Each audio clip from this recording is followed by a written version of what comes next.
Assalamualaikum warahmatullahi wabarakatuh.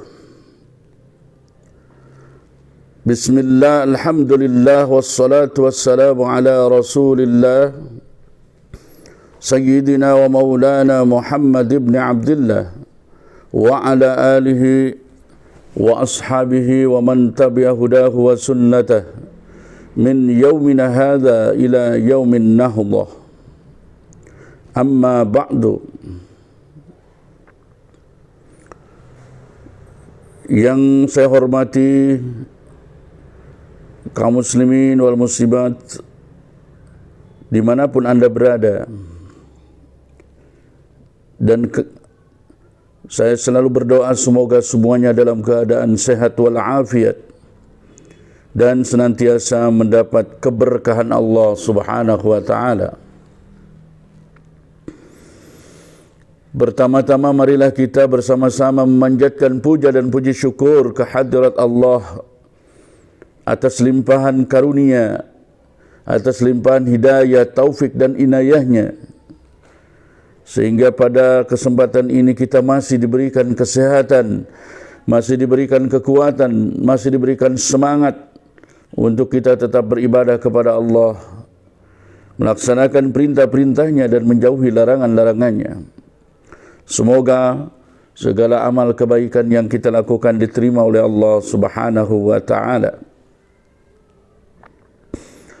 Salawat dan salam kita mintakan semoga selamanya tercurah kepada baginda Nabi besar, Nabi agung, Nabi suci, Nabi akhir zaman, Sayyidul Anbiya'i wal Mursalin, Sayyidina wa Maulana Muhammadin sallallahu alaihi wasallam. Berikut para keluarga, para sahabat-sahabat, tidak ketinggalan kepada kita semua sebagai umatnya yang insya Allah berusaha sekuat tenaga untuk mengikuti sunnah-sunnahnya. Amin ya rabbal alamin. Kaum muslimin wal muslimat dimanapun anda berada, kembali kali ini kami segenap kru Asep Jalaluddin Bani Syahir Channel menghadirkan kajian Safinatin Najah karangan Syekh Salim bin Shumair Al-Hadrami. Semoga kajian kitab dasar ini bermanfaat bagi kita semua. Amin ya rabbal alamin.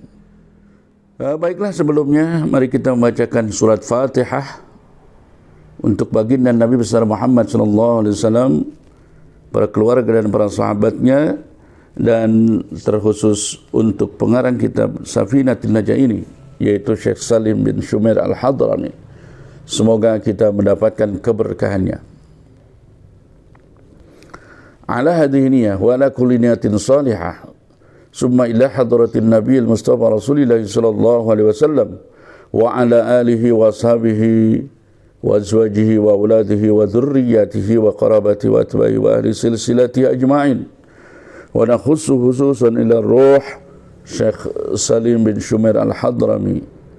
Al-Fatihah. A'udzu billahi minasy syaithanir rajim. Bismillahir rahim. Alhamdulillahi rabbil alamin arrahmanir rahim maliki yaumiddin. Iyyaka na'budu wa iyyaka nasta'in. Ihdinas siratal mustaqim. Siratal ladzina an'amta 'alaihim ghairil maghdubi 'alaihim waladdallin. Rabbighfir lana amin. Baiklah kaum muslimin wal muslimat dimanapun anda berada, kita lanjutkan kajian kitab Safinah yang berakhir pada kajian yang makna la ilaha illallah. Kita akan awali dengan fasal mujibatul ghusli. Bismillahirrahmanirrahim. Qala musannif faslun ay hadha faslun. Mujibatul ghusli utai pirang-pirang perkara kang ngawajibakeun adus. Iku sittatun ananenem. Ilajul hasyafati suwiji manjingakeun hasyafah. Fil farji dalam farji. Wa khurujul mani lan matumani wal haidu lan haid wan nifas lan nifas wal wiladatu lan ngelahirakan, wal mautu lan maut. Syekh Salim bin Sumer di dalam kitab atau di dalam pasal Safin, di dalam pasal Mujibatul Ghusli dalam kitab Safinatul Najah menjelaskan ada 6 hal yang mewajibkan mandi besar. Di antara 6 tersebut 3 berlaku untuk laki-laki dan perempuan, dan yang 3 itu hanya berlaku pada diri para wanita. 3 hal yang mewajibkan mandi yang berlaku pada laki-laki dan perempuan. Yang pertama adalah ilajul hasyafati fil farji, yaitu memasukkan hasyafah ke dalam farji. Di dalam syarahnya dukhuluha kulluha wa in talat wala i'tibara bi ghairiha ma wujudiha aw qadriha min faqidiha walau bila qasdin walau halatan naumi. Artinya yang mewajibkan mandi itu adalah dengan memasukkan hasyafah seluruhnya, meskipun hasyafahnya panjang, meskipun dilakukan tanpa sengaja atau dalam keadaan tidur. Asal yang dimasukkannya itu adalah hasyafah, maka laki yang memasukkannya atau perempuan yang memasukkannya sama-sama terkena kewajiban mandi.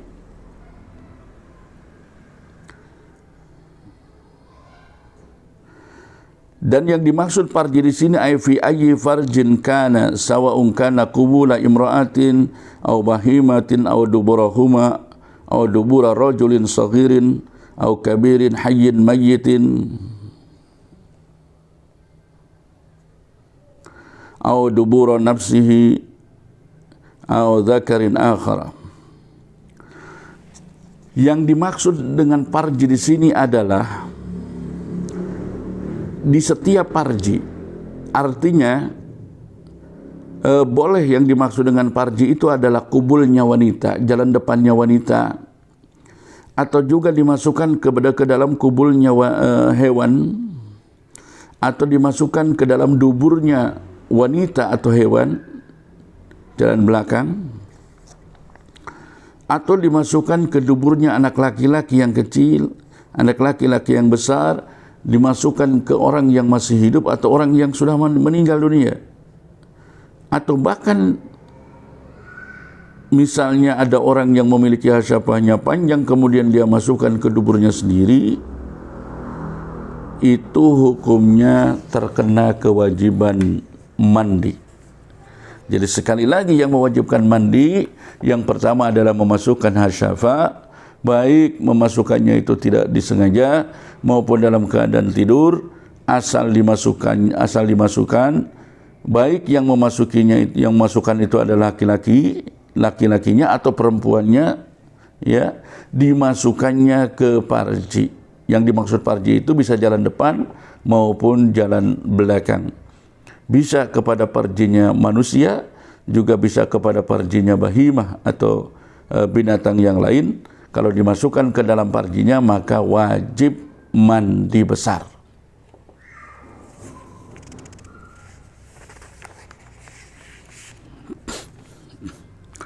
Kemudian yang kedua, wa khurujul maniyyi. Yang kedua adalah keluar mani.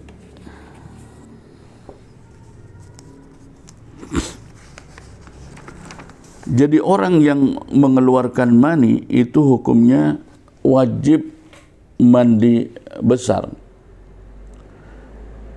Adapun teknis keluarnya itu terserah, apakah dengan cara dimasukkan kemudian dia keluar, atau dengan cara dikeluarkan sendiri atau dikeluarkan orang lain, atau misalnya dia membayangkan hal-hal yang bisa membuat mani itu keluar. Yang jelas ketika seseorang mengalami keluar mani, maka dia wajib mandi hukumnya. Adapun cara keluar mani itu beraneka macam, ya, itu tidak jadi masalah. Yang penting mani itu keluar, maka orang tersebut wajib mandi besar. Nah, kadang-kadang orang nggak paham seperti apakah mani itu. Dari sisi warna, mani itu seperti putih-putihnya telur.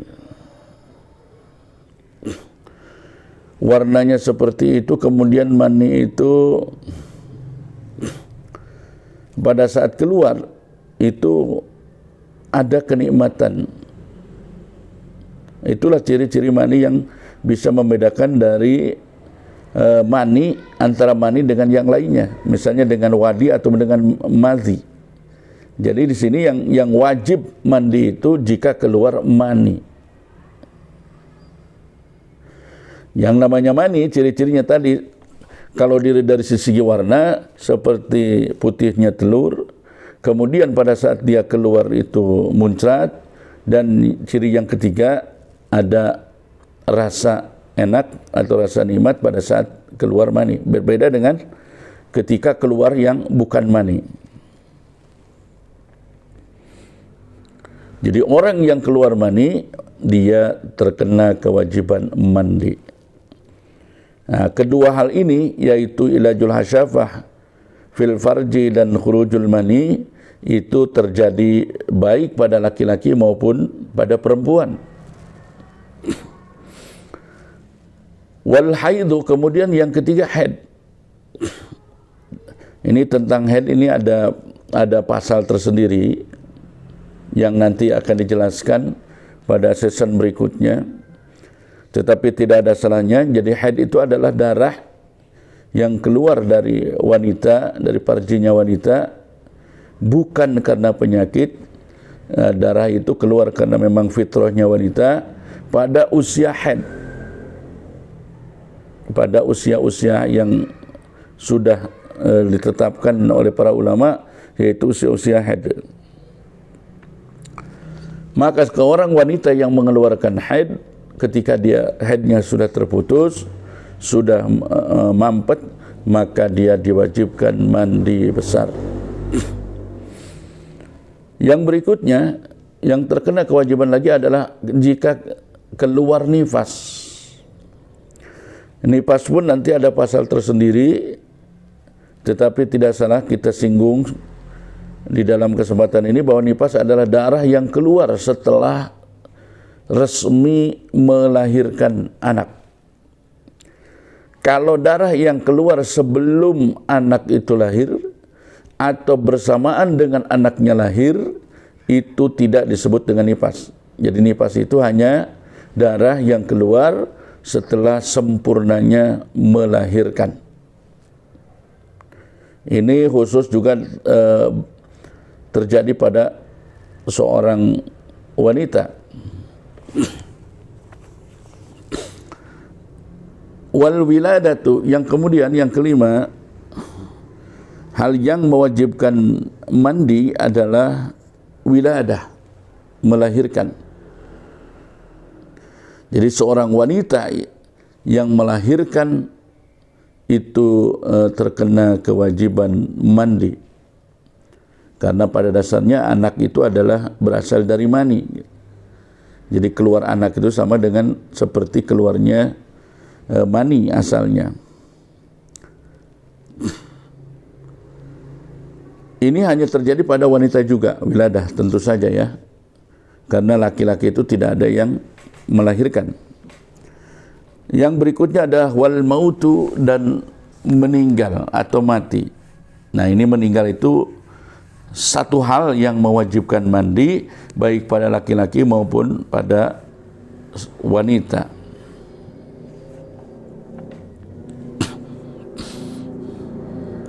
Kenapa mati itu mewajibkan mandi? Karena pada saat mati ada kemungkinan madhinatul hadas. Jadi ada kemungkinan orang pada saat menahan sakaratul maut itu adalah ada persangkaan keluarnya hadas. Jadi itulah 6 hal yang disebutkan oleh Syekh Salim bin Shumair Al-Hadrami dalam kitab Safinah ini, bahwa yang mewajibkan mandi besar itu adalah 6. Yang pertama adalah ilajul hasyafati fil farji, memasukkan hasyafah ke dalam farji. Kemudian khurujul mani, keluar mani. Yang berikutnya adalah haid bagi wanita, nifas bagi wanita, wiladah bagi wanita, dan yang terakhir maut. Ini mewajibkan mandi, berlaku bagi laki-laki dan perempuan. Baik saudaraku kaum muslimin wal muslimat dimanapun Anda berada, pasal berikutnya masih ada kaitan dengan pasal yang sebelumnya, yaitu faslun furudul ghusli. Faslun ay hadza faslun utawi ikula pasal suwiji, furudul ghusli utai pirang-pirang pardune adus iku isnani ana loro, an-niyatu suwiji niat, wa ta'mimul badani lan meratakan badan bil ma'i klan banyu.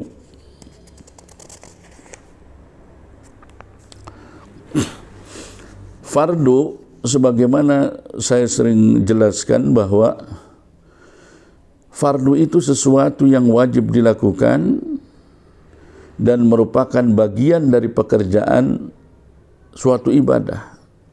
Fardu adalah sesuatu hal yang wajib dilakukan dalam sebuah ibadah dan sekaligus merupakan bagian dari pekerjaan ibadah itu sendiri. Kalau di sini konteksnya adalah mandi, maka ketika ada istilah fardunya mandi, berarti adalah sesuatu hal-hal yang wajib dilakukan pada saat mandi, dan hal itu merupakan bagian dari pekerjaan mandi itu sendiri. Syekh Salim bin Shumair Al-Hadrami menjelaskan bahwa fardunya mandi itu di sini hanya 2. Yang pertama adalah niat, yang kedua meratakan badan dengan air.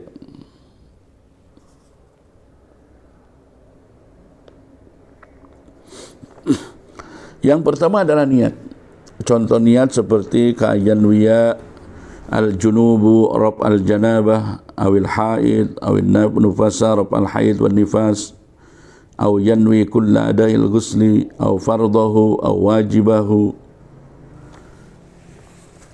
Contoh niat ketika kita melaksanakan mandi besar, contohnya seperti orang yang junub atau orang yang janabah yang memiliki hadas besar, dia niat nawaitul ghusla li raf'i hadasil akbari li nafsi lillahi ta'ala.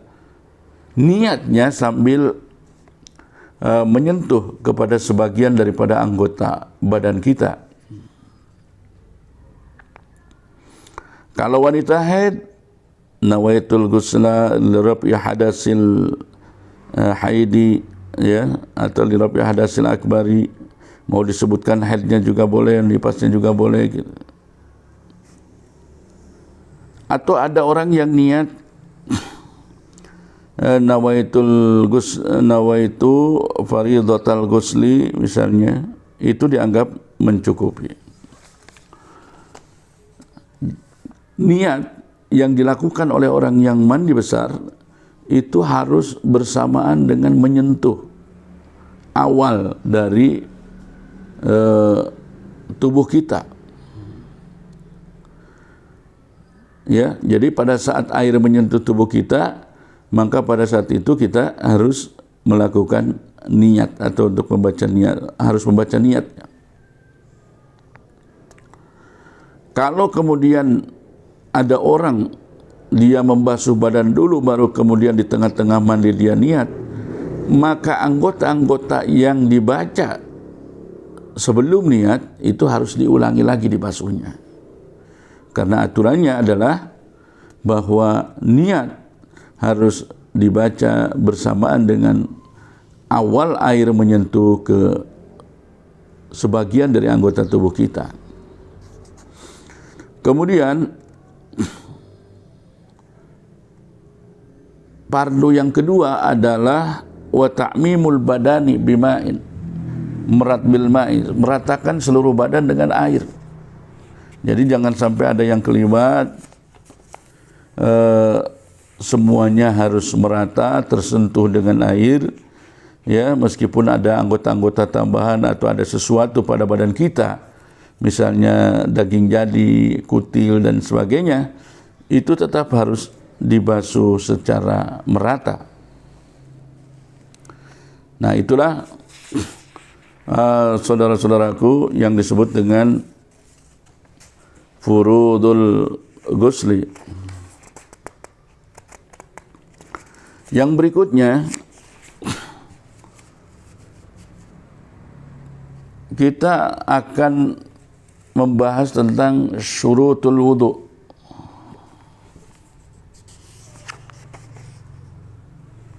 Jadi setelah kita membahas tentang furudul ghusli, hal-hal yang wajib dilakukan pada saat mandi, kemudian kita meneruskan, atau Syekh Salim bin Sumer ini meneruskan dengan pasal tentang furudul syurutul wudu'i.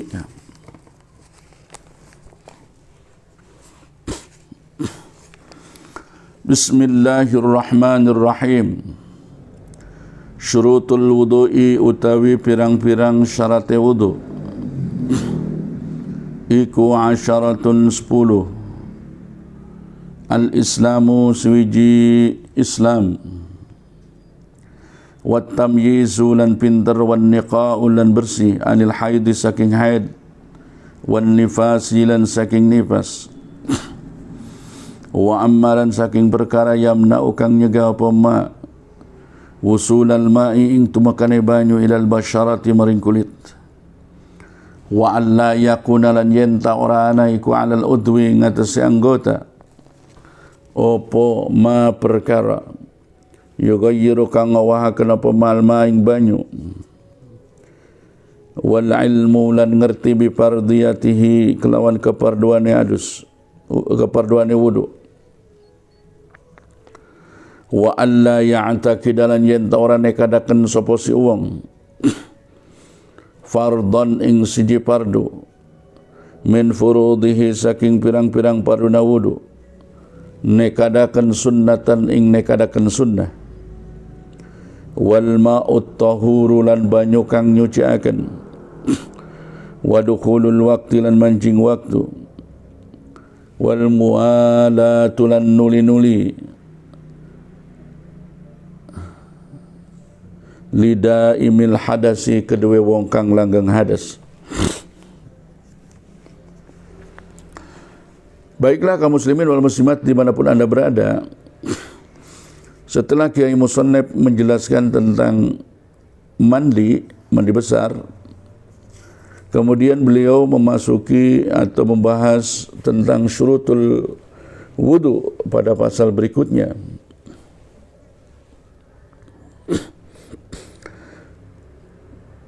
Tetapi sebelumnya kita harus pahami yang dimaksud dengan syurut atau syarat. Syarat itu adalah sesuatu yang wajib dilakukan dalam sebuah ibadah. Dan apabila tidak dilakukan, maka menyebabkan ibadahnya menjadi tidak sah. Tetapi bedanya syarat dengan fardu, kalau fardu itu bagian dari pekerjaan ibadah, sementara syarat bukan bagian atau tidak bagian dari pekerjaan ibadah. Sama-sama wajib dilakukan antara syarat dan fardu, tetapi bedanya kalau fardu itu sesuatu yang dikerjakan dalam ibadah, sementara syarat tidak merupakan bagian dari pekerjaan ibadah.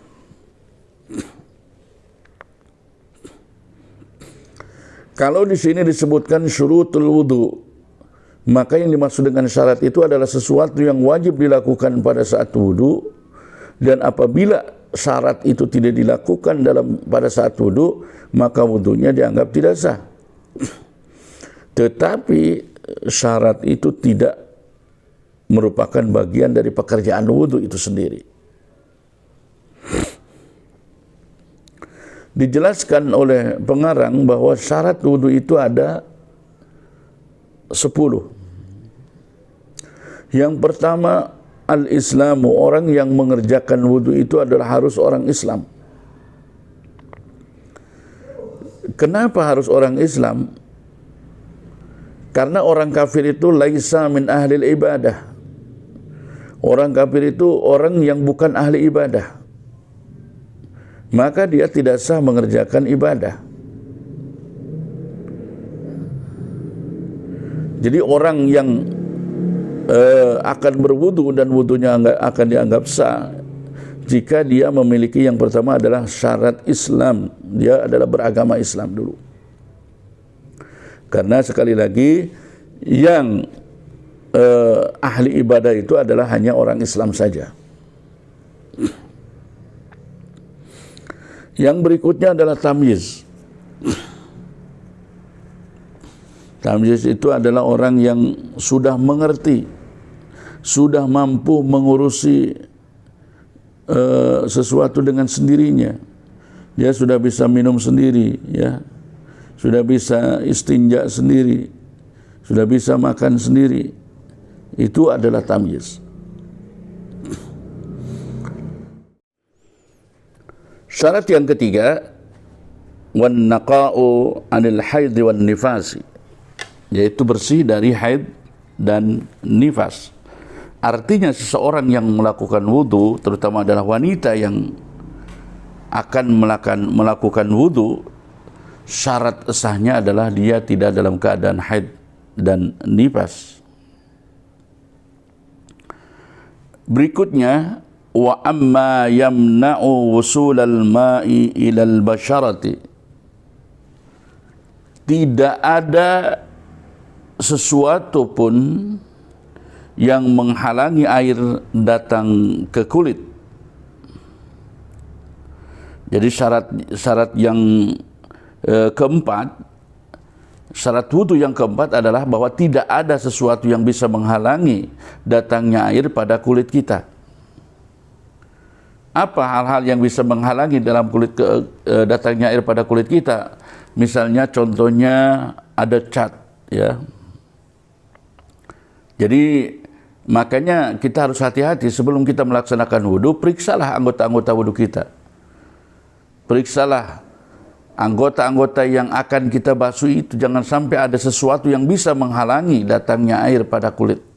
Misalnya ada cat, ada getah, atau apapun yang bisa menyebabkan air itu nggak nyampe pada kulit. Itu harus dihilangkan terlebih dahulu.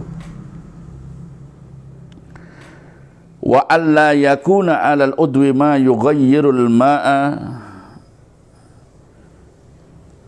Syarat berikutnya, jangan sampai ada di dalam anggota tubuh kita, di dalam anggota wudu kita, sesuatu yang mampu merubah keberadaan air tadi. Jadi di sini harus betul-betul teliti, ya, dan orang yang alim atau orang yang mengerti pasti akan memahami betul bahwa pada saat melakukan wudu maka harus betul-betul anggota wudu kita itu bersih, ya, bersih dari hal yang bisa mencegah datangnya air pada kulit, juga bersih dari sesuatu yang bisa menyebabkan air itu berubah pada saat digunakan pada kulit kita, pada anggota wudu kita. Jadi misalnya bagi seorang yang bekerja di bengkel, jangan sampai tangan kita atau anggota-anggota wudu kita masih penuh dengan oli, ya. Kemudian juga bagi para pedagang-pedagang minyak juga harus betul-betul dilihat apakah masih ada minyaknya, apakah sudah bersih. Jangan sampai air yang dipakai untuk membasuh anggota wudu kita itu berubah karena sesuatu yang masih ada dalam anggota wudu kita. Wal ilmu bipardiyatihi, orang yang akan melakukan wudu harus tahu tentang pardunya wudu itu. Nah, di sini harus dipahami apa saja yang dipardukan pada saat wudu, apa saja yang disyaratkan pada saat wudu. Nanti apa juga yang ada dalam hal-hal yang wajib dilakukan pada saat wudu, itu harus bisa dipahami. Wa alla ya'taqida fardhan min furudihi sunnatan. Dan orang yang berwudu tidaklah menekadkan pardu-pardunya wudu itu sebagai hukumnya sunnah. Misalnya kita tahu bahwa fardu-fardunya wudu itu ada 6, misalnya niat, kemudian membasuh wajah, membasuh kedua tangan, membasuh sebagian kepala, membasuh kaki sampai mata kaki, dan tertib. Jangan sampai dari ke-6 perkara itu dianggap sunnah hukumnya. Nah, itu masuk dalam sebuah syarat di sini. Jangan sampai orang yang berwudu, sekali lagi, tidak boleh orang yang akan wudu menekadkan bahwa yang 6 tadi ada salah satunya yang dianggap sunnah. Itu tidak boleh.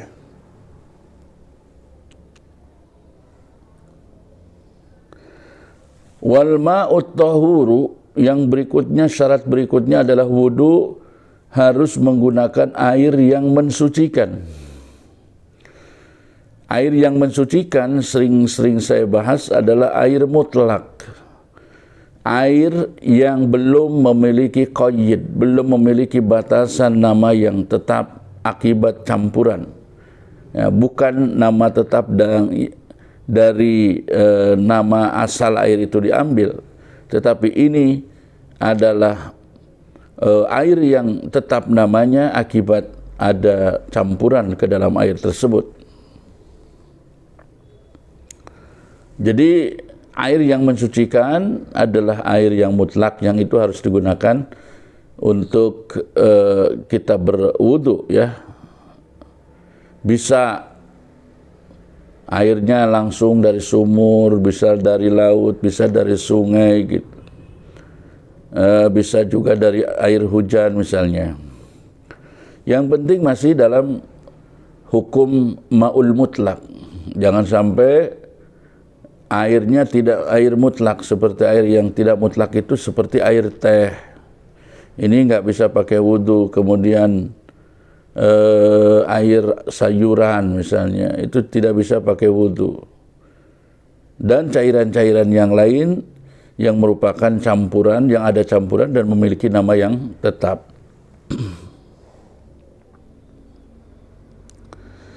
Waduhulul wakti, dan syarat berikutnya adalah ini syarat yang ke-9, harus sudah masuk waktu. Harus sudah masuk waktu bagi daimil hadasi, bagi orang yang memiliki hadas yang langgeng, atau hadas yang langgeng itu adalah hadas yang terus-menerus. Jadi seseorang yang memiliki penyakit hadas terus-menerus, maka pada saat dia melaksanakan wudu harus sudah masuk waktunya. Jadi nggak bisa orang yang memiliki hadas yang terus-menerus atau disebut dengan daimul hadas, lantas kemudian dia berwudu belum masuk waktunya. Itu tidak bisa, karena orang yang daimul hadas itu memiliki ketentuan yang khusus,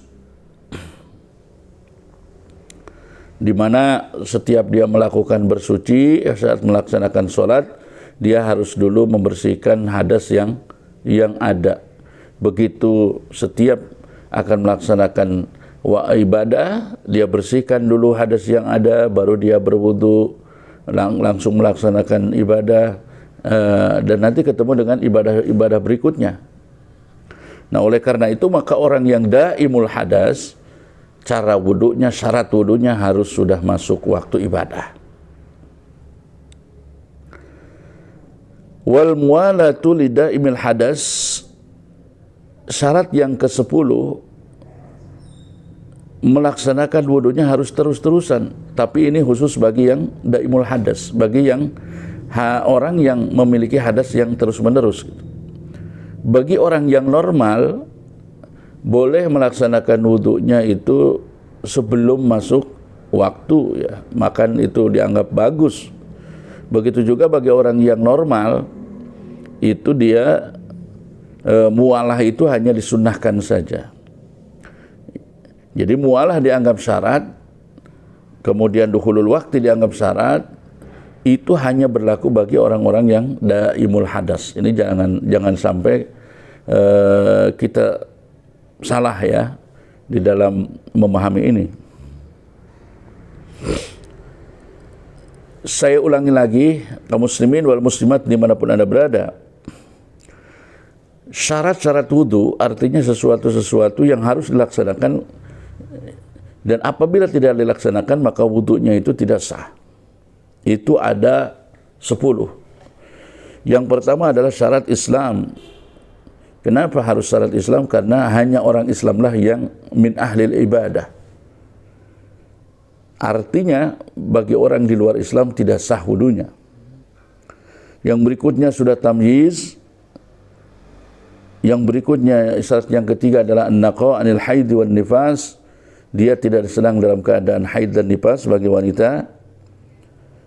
Syarat berikutnya wa amma yamna'u wusulal ma'i ilal basyarati, tidak ada sesuatu yang mencegah datangnya air pada anggota wudu. Kemudian wa alla yakuna 'alal udhi ma yughayyirul ma'a, tidak ada sesuatu yang bisa merubah air pada anggota wudu kita. Berikutnya adalah syarat berikutnya wal ilmu bi fardiyatihi, harus mengerti tentang bahwa wudu itu adalah fardu, bahwa wudu itu adalah wajib. Itu harus kita pahami. Wa alla ya'taqida fardhan min furudihi, dan kita tidak menekankan dari salah satu fardunya wudu itu ditekadkan dengan hukum sunnah. Wal ma'ut tahuru, dan wudunya menggunakan air yang suci mensucikan atau air mutlak.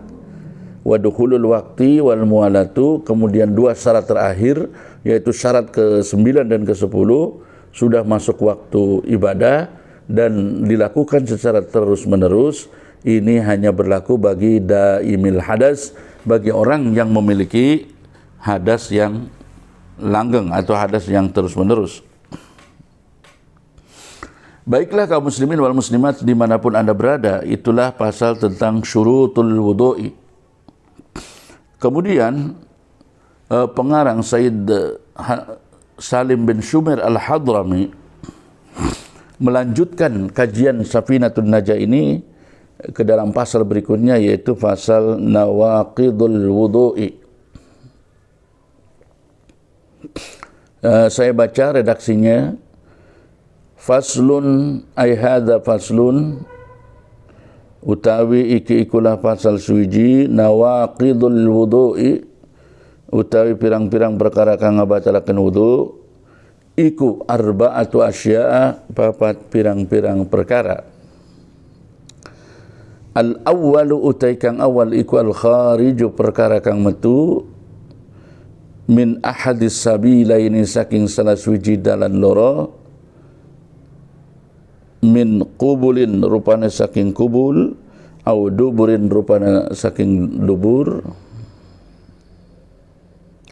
rihun, rupane angin, au gueruhu, atau liane angin, illal maniya, angin mani.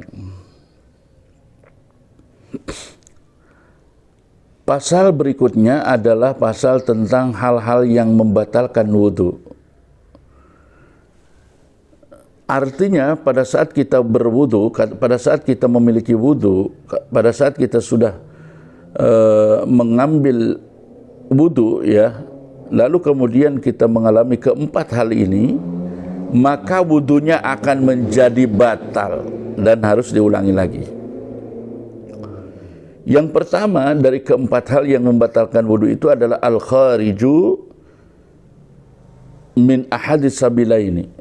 Ada sesuatu yang keluar dari salah satu 2 jalan, baik jalan depan yang disebut dengan kubul ataupun jalan belakang yang disebut dengan dubur. Baik yang keluar itu berupa angin atau yang bukan angin. baik yang keluar itu jarang atau yang keluar itu sering keluar. Baik yang keluar itu berupa cairan atau berupa yang lain.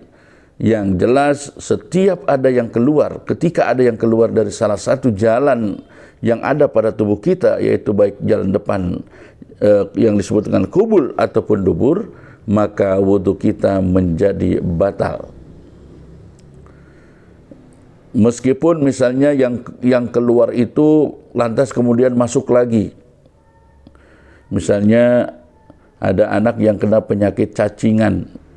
Ya, kena penyakit cacing, cacingnya itu cacing gelang kemudian keluar, setelah itu dia masuk kembali, maka wudhunya menjadi batal. Illal maniya, ini kecuali mani. Jadi mani pada kesempatan pertama itu tidak mewajibkan, tidak membatalkan wudhu. Kenapa? Karena mani itu sudah mewajibkan mandi. Jadi sesuatu yang mewajibkan dari salah satu yang lebih berat dari kedua hal, maka dia tidak diwajibkan lagi untuk yang lebih ringannya.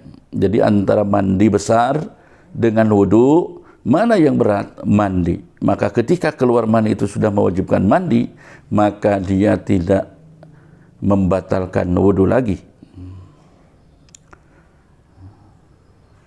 Lalu kalau ada orang bicara kalau begitu percuma toh, karena keluar mani pun atau tidak membatalkan wudu pun kita tidak bisa melaksanakan sholat karena memiliki hadas besar.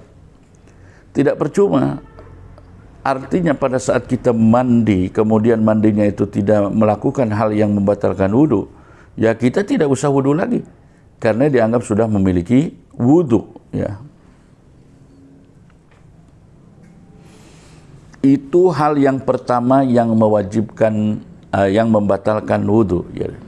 Sekali lagi saya sebutkan, yang membatalkan wudu yang pertama adalah sesuatu yang keluar dari salah satu jalan yang ada pada diri kita, baik jalan depan kubul maupun jalan belakang, baik berupa angin ataupun bukan, baik yang sering keluar ataupun tidak, baik setelah keluar masuk lagi atau tidak, itu membatalkan wudhu.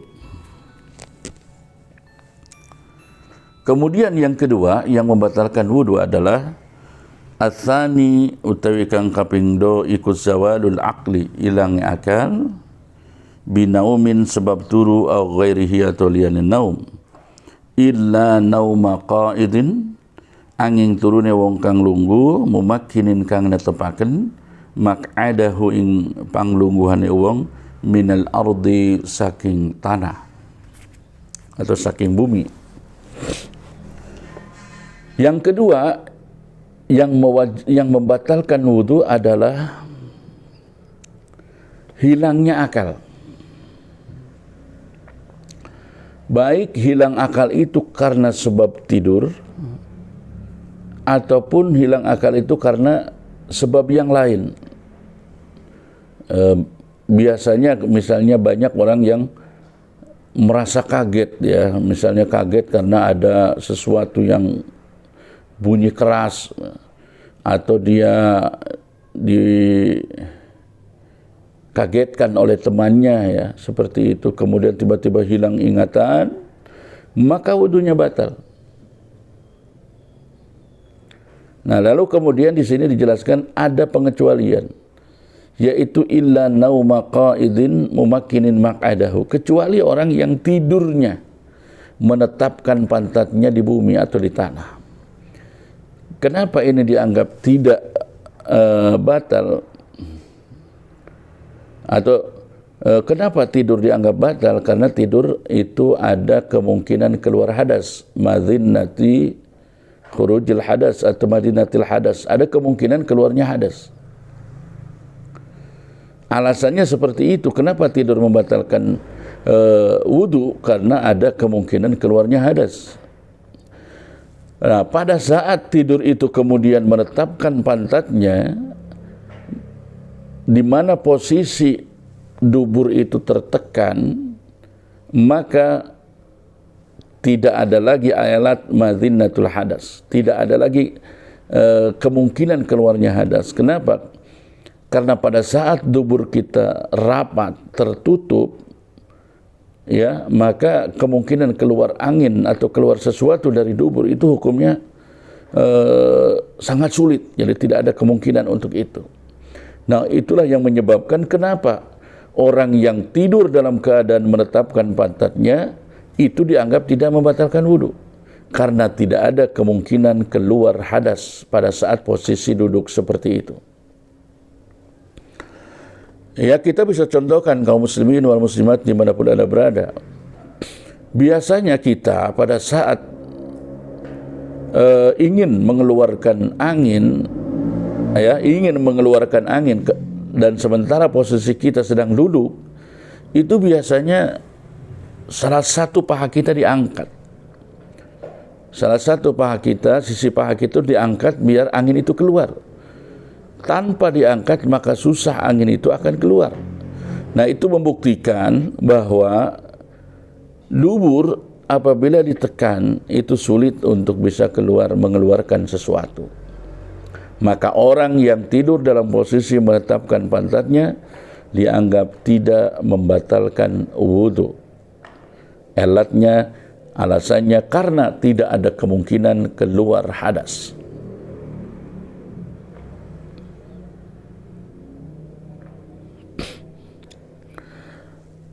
Berikutnya, yang ketiga, as-salisu iltiqa'u basyaratai rajulin wa imra'atin kabiraini ajnabiyaini min ghairi ha'ilin.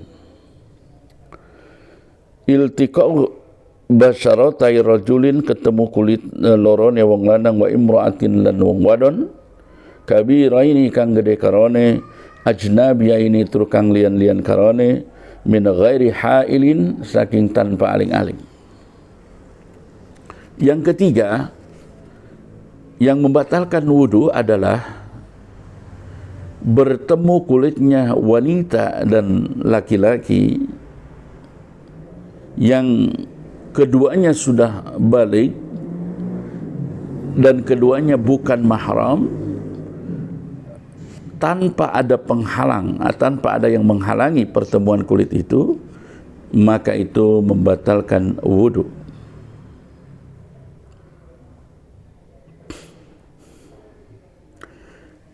Di sini dijelaskan bahwa yang membatalkan wudu itu adalah bertemunya kulit antara laki-laki dan perempuan yang kedua-duanya besar. Kenapa itu dihukumi batal?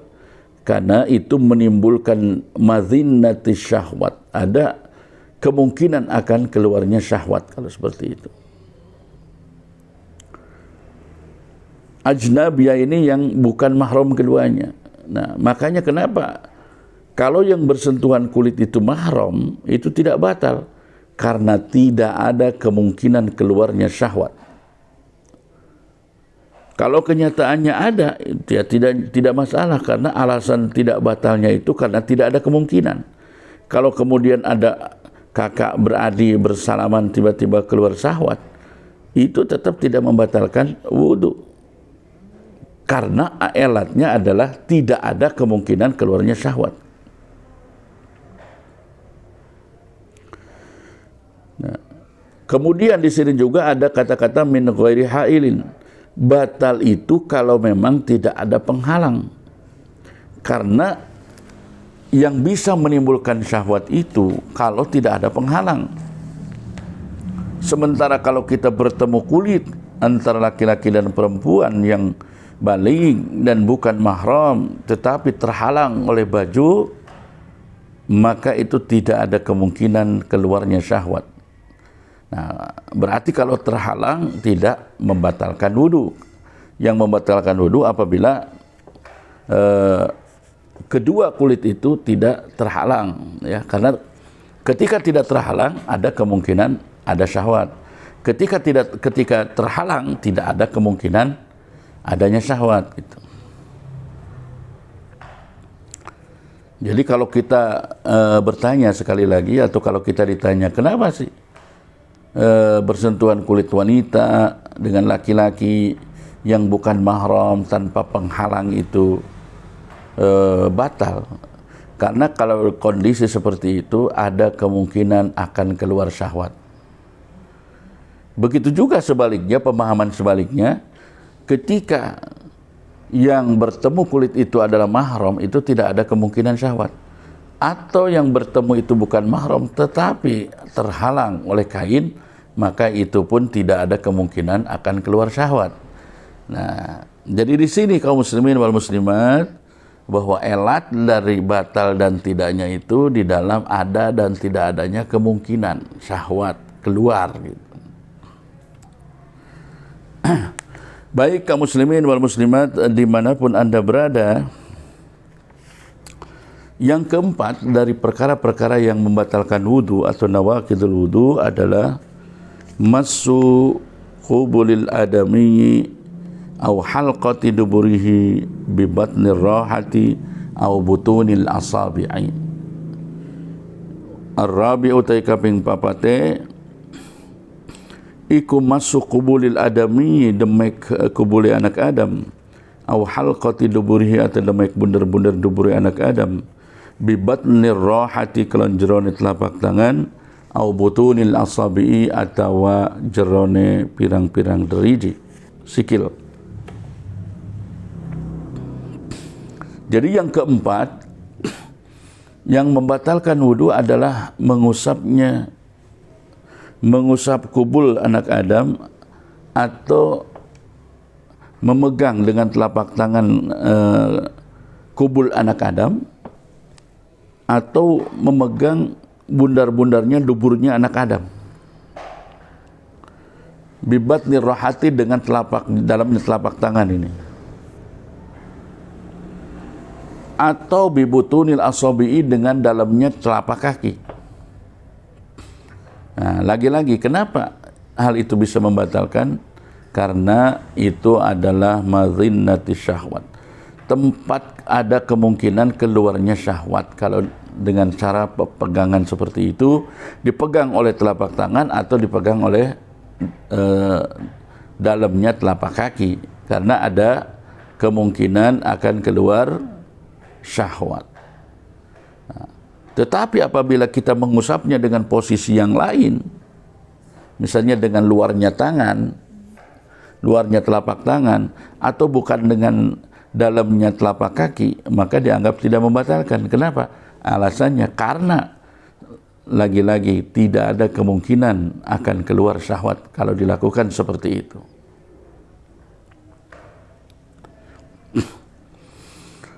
Baik kaum muslimin wal muslimat dimanapun Anda berada, Syekh Salim bin Shumair Al-Hadrami di dalam kitab Safinatin Najah ini kemudian melanjutkan bahasanya kepada hal-hal yang diharamkan pada saat kita tidak memiliki wudu.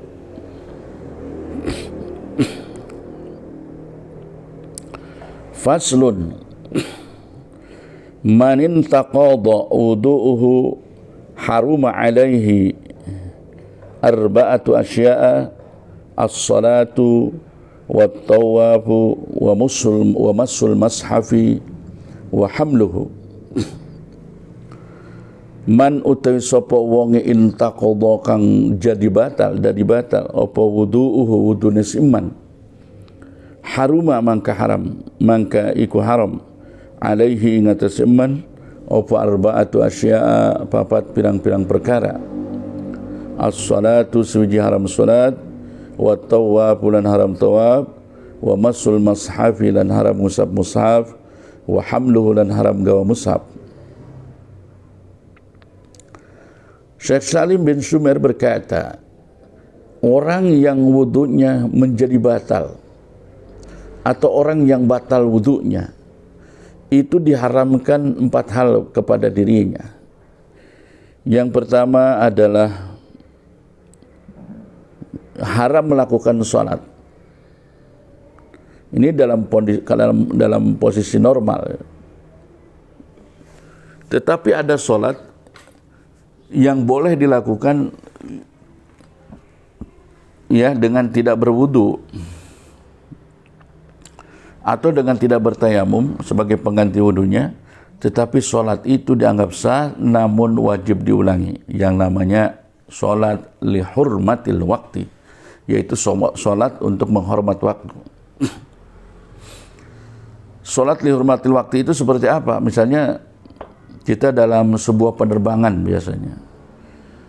Nah, ketika kemudian masuk waktu salat dan untuk berwudu itu airnya tidak ada, dan untuk bertayamum pun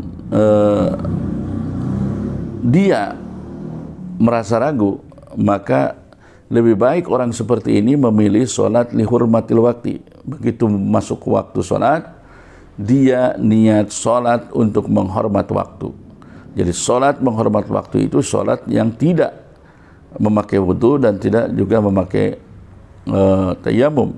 Nah, solat seperti ini wajib diulangi nanti ketika kita bertemu dengan air ataupun kita dengan bertayamum.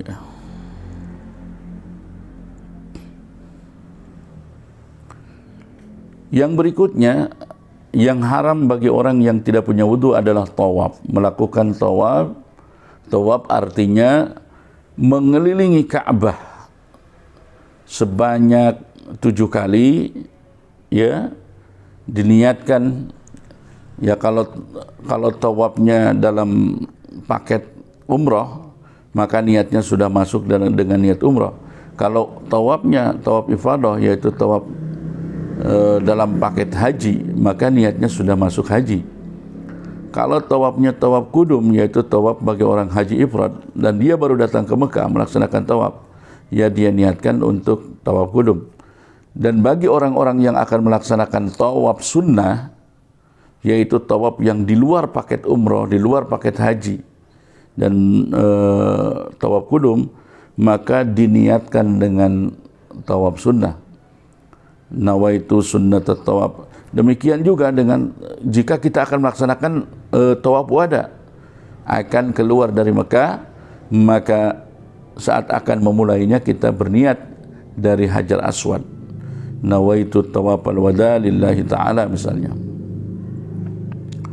Nah, tawaf ini punya aturan sendiri kaum muslimin, yaitu memulai dari Hajar Aswad dan berakhir juga di Hajar Aswad. Kemudian memutar ke arah kiri, di mana posisi Ka'bah itu sebelah kiri kita, ya. Dan itu dilakukan sebanyak 7 putaran. Dan bagi orang-orang yang tidak memiliki hadas, tidak memiliki wudu maksudnya, atau orangnya punya hadas, maka menurut mazhab Syafi'i diharamkan melaksanakan tawaf. Ini sekali lagi menurut mazhab Syafi'i. Kenapa?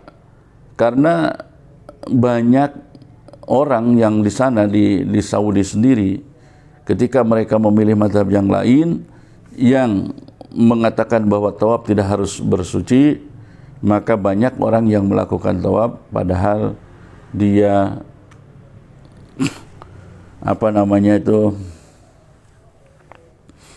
tetap, ya, kalau tawafnya itu disyaratkan bersuci, tapi banyak yang cara batal wudunya itu berbeda.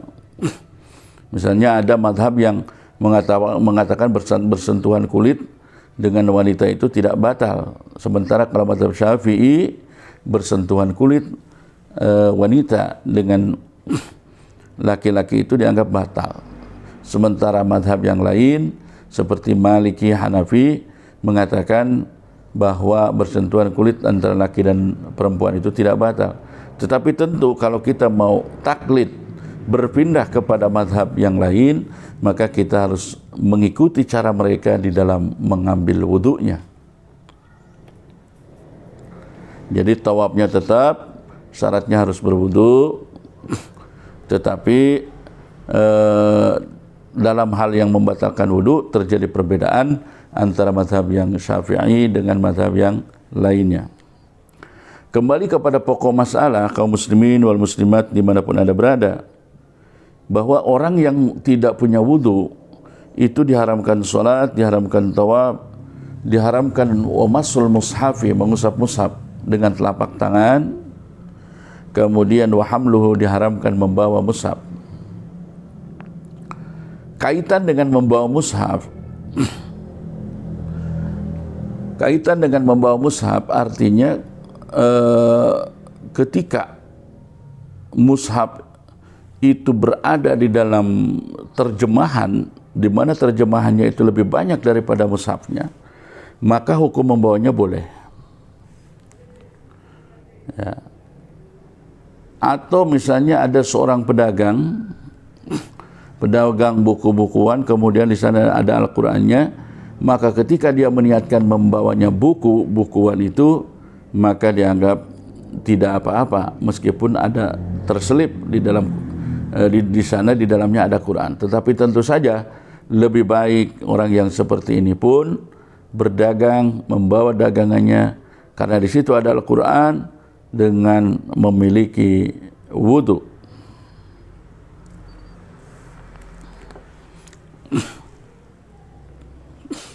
Baiklah kaum muslimin wal muslimat dimanapun Anda berada, redaksi berikutnya adalah wa yahrumu 'alal junubi sittatu asya'a. Wa yahrumu lan haram 'alal junubi, ingat sepirang-pirang wong kang janabah, wong kang duwe hadas gede, apa sittatu asya'a, 6 pirang-pirang perkara.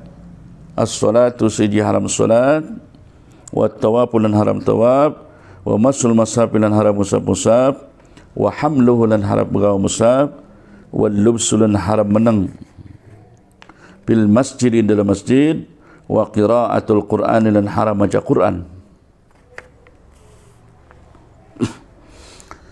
Diharamkan bagi orang yang memiliki hadas besar, yaitu janabah, yaitu 6 hal atau 6 perkara. Pertama adalah haram salat, kemudian haram tawaf, haram mengusap mushaf, haram membawa mushaf, haram diam di masjid, ya.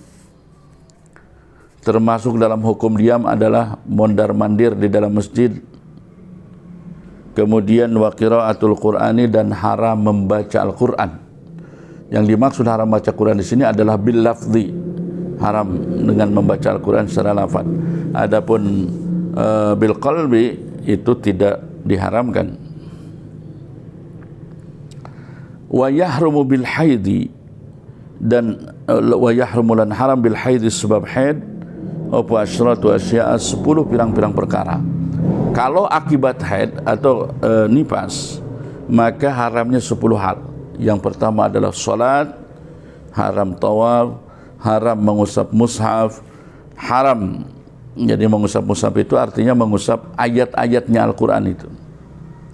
Jadi kalau kita memegang terjemah atau memegang tafsir, tolong hindari ayat-ayatnya. Itu kalau kita tidak punya wudu, ya. Wa hamluhu lan haram gawa mushaf, wal lubsu lan haram meneng bil masjid, dalam masjid, wa qiraatul qur'ani lan haram baca Quran. Kemudian juga haram wasaumu, haram berpuasa, wa talaqu lan haram diceraikan, wal mururu lan haram melewat, haram melewat bil masjid, di masjid, in khafat lamun wadi sapa siwadon mururahu talwisahu ing netese getih. Jadi wanita yang haid itu diharamkan masuk masjid, melewati masjid. Tetapi haramnya itu in khafat talwisahu, apabila ada kekhawatiran darah haidnya itu akan netes ke masjid. Kalau memang aman, misalnya dia sudah ditutupi dengan softtex, maka dibolehkan untuk hanya sekedar lewat saja. Tapi tentu saja kalau ada jalan yang lain, maka lebih baik mengambil jalan yang lain, tidak usah masuk ke dalam masjid. Wal istimta'u lan haram dialap seneng-seneng bima kalawan perkara baina surrati kang tetap ing dalam antara udal war rukbati lan dengkul. Jadi wanita yang haid itu tidak boleh diambil kesenangan, ya. Yang tidak boleh diambil kesenangan itu adalah wilayah antara surah dan rukbahnya, antara bujal, antara udal dan dengkulnya. Kenapa tidak boleh? Karena dikhawatirkan lebih dari itu akan menimbulkan keinginan orang laki-lakinya untuk melakukan sesuatu yang lebih dari sekedar hanya istimta atau main-main saja. Oleh karena itu, darul mafasid muqaddam ala jalbil masalih, sebelum melebar keinginannya untuk hal-hal yang dilarang, maka istimta saja, mengambil kesenangan saja di antara udal dan dengkul itu bagi wanita yang haid hukumnya diharamkan. Baik, kaum muslimin wal muslimat dimanapun anda berada, alhamdulillah kita bisa membahas beberapa pasal di dalam kitab Safinatun Najah ini. Semoga pembahasan atau kajian yang kami bawakan tadi memberikan manfaat bagi kita semua. Tentu saja kalau ada kesalahan, kekeliruan, kami mohon maafnya, dan semua itu karena kebodohan kami. Dan apabila ada yang dianggap benar, maka itu dari Allah semata. Sekian, wallahu a'lam bissawab, wallahul muwaffiq ila aqwamit thoriq. Assalamualaikum warahmatullahi wabarakatuh.